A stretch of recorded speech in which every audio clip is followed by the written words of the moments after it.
Shalom Bapak Ibu yang dikasihi Tuhan, kembali kita jumpa di dalam renungan Refresh Your Mind and Soul.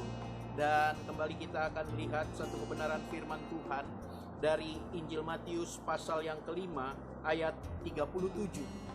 Injil Matius pasal yang kelima ayat 37, demikian firman Tuhan. Jika ya, hendaklah kamu katakan ya. Jika tidak, hendaklah kamu katakan tidak. Apa yang lebih daripada itu berasal dari si jahat. Bapak Ibu yang dikasihi Tuhan, salah satu hal yang sangat sulit dilakukan oleh setiap orang adalah sebuah kejujuran. Kejujuran adalah satu nilai yang penting di dalam kehidupan selama manusia hidup. Orang yang jujur akan lebih dihargai daripada orang yang pintar.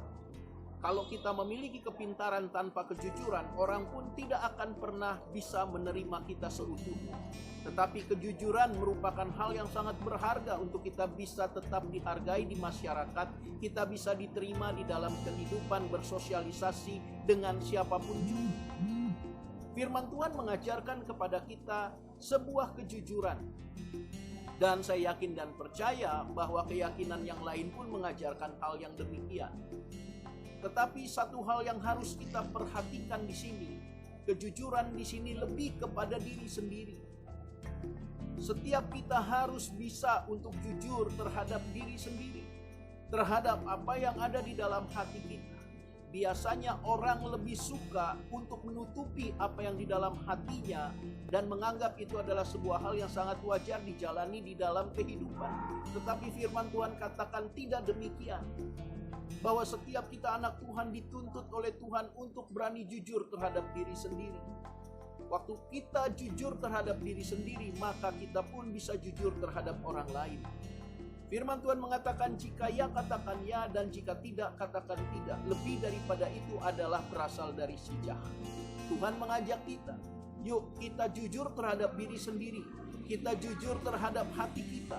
Jika sesuatu yang ada di dalam hati kita, kita rasakan dan kita berkata bahwa itu adalah satu hal yang benar yang harus kita ungkapkan, mari kita belajar untuk mengungkapkan.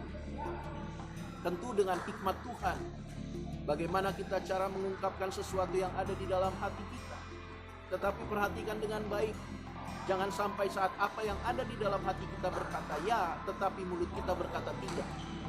Karena ini adalah merupakan sesuatu yang tidak benar di mata Tuhan. Bahkan Tuhan menganggap ini berasal dari yang si jahat.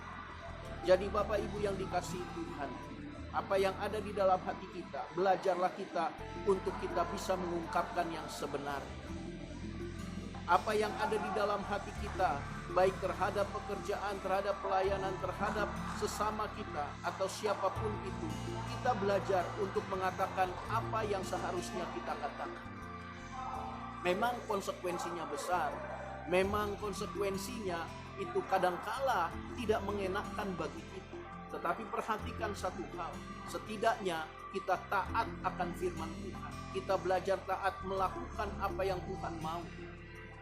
Kalau kita belajar taat melakukan apa yang Tuhan kehendaki, saya yakin dan percaya kita bisa taat melakukan apa yang ada di hadapan sesama kita. Mari Bapak Ibu, perhatikan kata ini, jika ya hendaklah kamu katakan ya, dan jika tidak hendaklah kamu katakan tidak. Dan selebihnya dari si jahat. Kenapa firman Tuhan mengatakan demikian? Karena memang si jahat atau iblis sejak mulanya tidak pernah terbuka. Iblis sejak mulanya selalu menampilkan apa yang palsu, apa yang tidak benar. Tidak pernah ada keterbukaan bagi si jahat. Itu sebabnya kalau kita pun menutupi segala sesuatu dan kita tidak berani mengatakan apa yang ada di dalam hati kita, apa yang sebenarnya harus kita katakan, firman Tuhan menganggap bahwa kita tidak ada bedanya dengan si jahat. Jadi bagaimana kita menunjukkan jati diri kita sebagai anak Tuhan? Salah satunya ditunjukkan lewat berani mengatakan ya di atas ya dan tidak di atas tidak. Kalau kita tahu sesuatu hal itu jahat, jangan pernah ragu untuk mengatakan itu jahat. Kalau sesuatu hal itu tidak benar, jangan pernah ragu katakan itu yang tidak benar. Tetapi kita harus berani mengatakan sesuatu yang sebenarnya di hadapan Tuhan. Sekalipun konsekuensinya berat, tetapi Tuhan menghargai kejujuran hati kita.